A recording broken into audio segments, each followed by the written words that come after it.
Hi, today we're going to take a little trip into the future. And no, not with a time machine, but with the power of our minds. And this little exercise I have for you today can help ensure, to the best of our ability, that you create the future that you desire. And it makes today better too. I want to add that. So, in case we're meeting for the first time, my name is Mary DeBono, and this is the Easier Movement, Happier Horses podcast. I'm so glad you're here. So, yeah, let's talk about the future. Now, of course, the future is anywhere from the very next second to thousands of years into the future. But what I'd like to invite you to do for the purposes of this exercise is to pick a time frame where you would like to see a significant improvement. And it could be in your mobility, your physical health and wellness. It could be in your horsemanship, your relationship with your horse. It could be in your business. I mean, it could be really anything.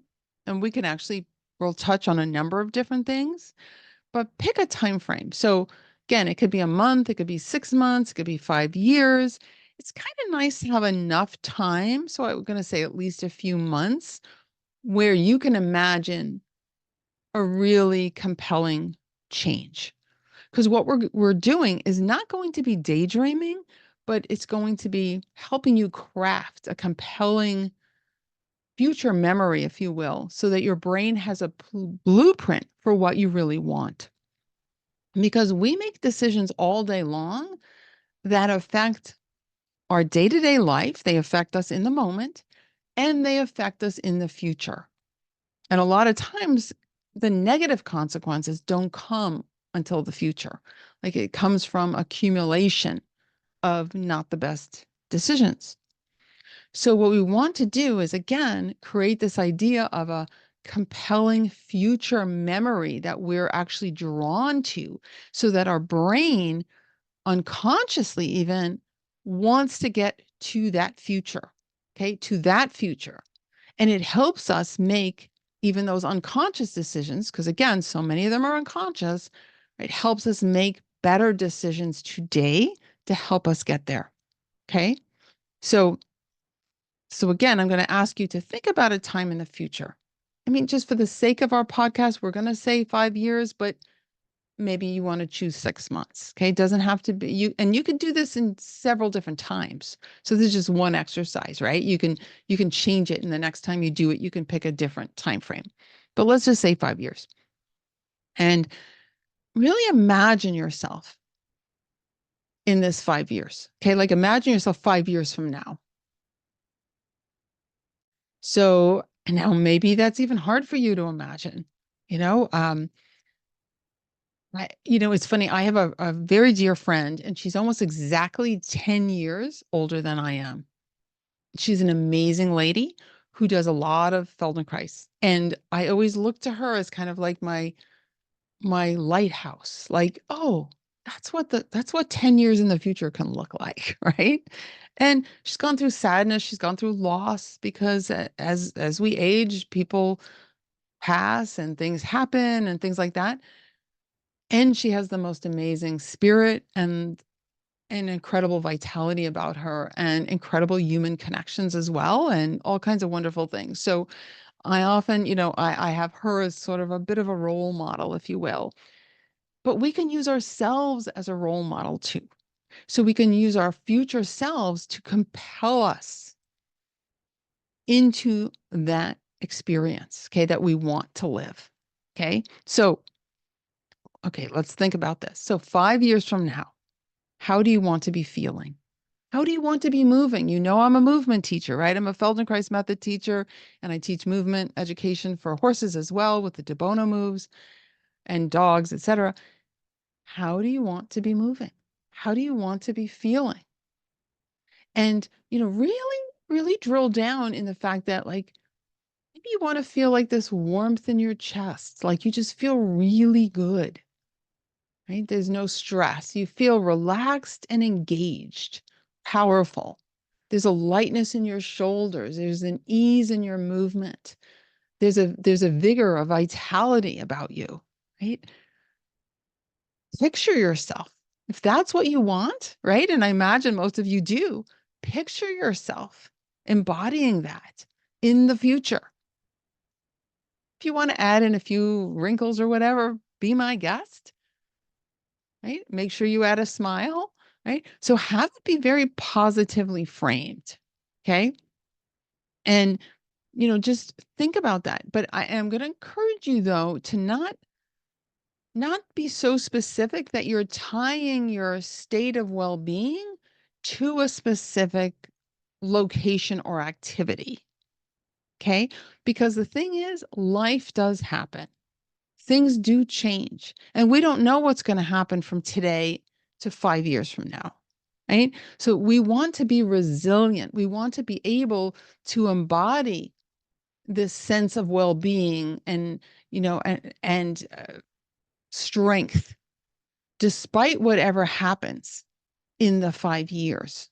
So when you tie it too closely to a specific location or activity, then your brain thinks it can only happen with that. And if that changes, or maybe you want to uh, have the same sense of vitality and strength doing other things, well, then they're not really connected. So have it more general, if you will, not tied to a specific thing.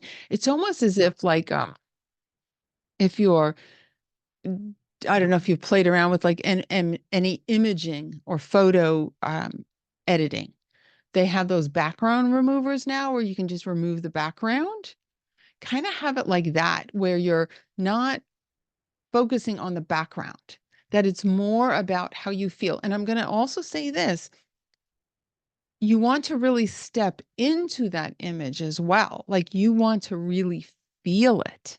You want to be looking out of your own eyes, right? And just kind of notice the sky is blue, there's greenery around me, again, not super specific, but maybe in the type of atmosphere that you enjoy. Maybe there's trees, maybe there's, animals, have it be general and what you like, okay? And how you enjoy yourself.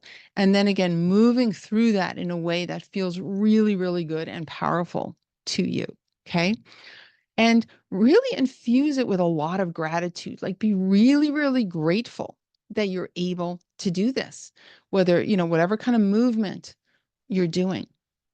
And, really feel your body, and then start to really not only just be grateful for that end result, but be grateful for the steps you took to get there. Like, you might want to be grateful of how you ate in a really healthy way, that you ate a lot of really, fresh greens and, just all kinds of healthy, maybe healthy organic food. And, you took specific steps. You maybe want to be grateful for your Feldenkrais practice, right? That you committed to doing a movement improvement practice. Okay.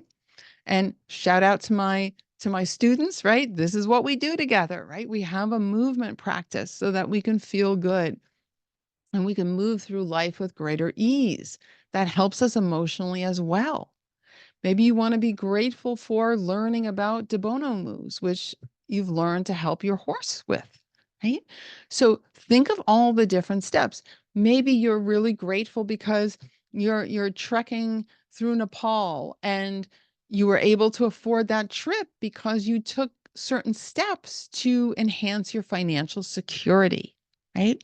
So give yourself, like, feel that gratitude, be grateful to present day self for allowing you future self, to have these great experiences, to feel really good, to feel secure, to be grateful for how you nurtured your relationships through the years, and think back to specific steps you took, that you reached out to that friend that you hadn't heard from in a while, or you took the time to travel to see family members, right? Or you welcome that neighbor into the neighborhood, right? And you've developed these incredibly deep, rich relationships because of the time you took to nurture them. And the same thing with your animal relationships, right? They're very important to me. I'm sure they're important to you if you're listening to this podcast. So give yourself credit, right? Thank yourself for the steps you took. Maybe again, you've done de bono moves with your horses and your dogs, and you've done other things. You exercise, you give them lots of good exercise and good grooming and all the best care and the best nutrition and veterinary care. You do all the things to help ensure their life, and not only just their life as it exists on its own, but on your deepening your relationship with them, which is so important to both you and your animals. So give yourself credit, give yourself, be grateful for all those things you did to bring you to this place 5 years into the future. Maybe there's certain accolades you've won at work or something, or different success you've had. Maybe you've learned conversational Spanish that you've always wanted to learn, and now you're going on a trip to Spain or Mexico and or Argentina, and you get to speak in Spanish. Well, give yourself credit for doing the lessons, right? Taking the time, a few minutes a day, an hour a week, or whatever it is, to learn that. So think about different values you have. What do you like to learn about? Maybe you've gotten really, really good at hoof trimming, right? I know that's one of my things. I love learning about that. I've always loved trimming hooves. It's just so fun and satisfying. Well, think now how good you are 5 years from now, right? And and give yourself again credit. Be grateful for having the opportunities to learn that, and grateful to present day self for taking the time to learn that, and to, over the 5 years. And, you know, and then, it can be helpful too to, have a conversation with this future self in such a way that's like, okay, so you're grateful for all these steps I took. What were some choices that could have been different? And just see where that goes. Do that very lightly. It's not about anything in the past. So in other words, we're kind of just, for the purposes of this exercise, we're just saying from today, from this moment to the 5 years or whatever in the future. So we're not saying something you did when you were 20 years old. Okay. This is like today into the future. And what that'll do is that might open up some new things that you hadn't thought about. So maybe your future self, well, I'm going to say not maybe. I know your future self is even smarter than you are, and you're already brilliant. And your future self is even smarter, right? Your future self has more experience, has more wisdom. So what wisdom can they share with you? What can they tell you about making choices? How can they help you avoid pitfalls, like obstacles in your way that, oh yeah, I've been meaning to study Spanish, but I don't know, I got too busy, now I let it go. Well, what could future self tell you that can be useful to making a better decision, a decision that's more in line with what you want? Now, maybe you don't really want to learn a new language. Don't worry about it then. There's no shoulds here, right? It's not like you should learn a new language, or you should have, certain career accolades, or anything else. It's what do you want? So use future self as a resource for giving you some feedback, right? And saying, oh, yeah, and by the way, you always get hungry late at night, or you get bored, or you get distracted, or you're putting something off, so you do, you start eating late at night, or you have some other activity, or you blow off doing your Feldenkrais lesson because, oh, suddenly it got too late. Well, how could you change that so that you have that built in, so there's less friction in making these better choices? So see what future self can tell you about that, how future self can help guide you to make these better decisions. Okay. So, yeah, and really have fun with this. Have fun with it. Like, do it in a sense of curiosity, playfulness, and real gratitude for having the ability, by the way, having our smart minds that we have where we can project into the future and we can help shape our future by taking specific actions now. Safeguarding, for example, our health and our mobility, and recognizing the direct link between our emotional health and our physical health. So being able to move more freely, to do the things we want, can help us feel better emotionally as well. So really play with this, and remember, this isn't about daydreaming, right? It's about creating a compelling future so that you're basically giving your brain this wonderful map of how you can get there and get there in a way that's enjoyable. The whole process is enjoyable. Okay. So let me know how it goes for you. Tell me about your future memories, right? Because that's what you're doing. You're creating a future memory, right? And make it real, make it fun, make it really inviting, and step into a life of new possibilities. Okay. So thank you so much. Please reach out to me. I'd love to hear about your future memories. So mary@marydebono.com, or if you want to ask me about something else or you have some other challenge you're dealing with, let me know and maybe we'll do a podcast for you. So thank you so much for listening, subscribing, and reviewing the podcast. It helps so very much because so many people and their horses can benefit from this information. So thank you again. I look forward to talking to you real soon. Bye for now.